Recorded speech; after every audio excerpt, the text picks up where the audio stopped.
Guys আপনারা যারা মনে করেন এই যে এই কন্ট্রোলারগুলো হাই কাট কাজ করে না, তো এই যে দেখেন আমার কন্ট্রোলারটা আপনার অটো কাটে দিয়ে রাখছি আপনার 14.5-এ। তো এই যে দেখেন ব্যাটারি সিলেক্ট B1, এই যে দেখেন 14.4 আছে এখন। তো আমার ব্যাটারি কিন্তু ফুল। আপনি ফুল কিভাবে বুঝবেন এই কন্ট্রোলারে? তো এই যে দেখতেছেন এই যে একটা অ্যারো চিহ্ন ব্লিঙ্ক করতেছে, অন অফ হইতেছে, অন অফ হইতেছে। তো এই যে এটা যখন অন অফ হইব তখন বুঝবেন আপনারা ব্যাটারিটা ফুল চার্জ। আর যখন এটা চার্জিং রানিং অবস্থায় থাকবো তখন এটা এরকম অ্যারোটা একদম এরকম ইডার মতো হয়ে থাকবো আর কি, মানে এইভাবে যাইতেছে। আর যখন ব্যাটারি ফুল চার্জ হয়ে যাবো তখন এটা on of on of on of হইব আর কি। তো আমার ব্যাটারিতে ফুল চার্জ। তো অনেকেই মনে করে কি আপনি 14 বা 13.8-এ সিলেক্ট করে রাখলে 15 ভোল্ট 16 ভোল্ট আইসা পড়ে।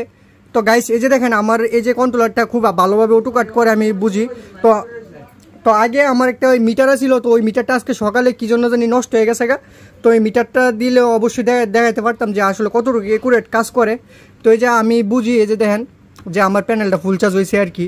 তো গাইস আজকের ভিডিওটা এই পর্যন্তই, সবাই ভালো থাকবেন, ধন্যবাদ।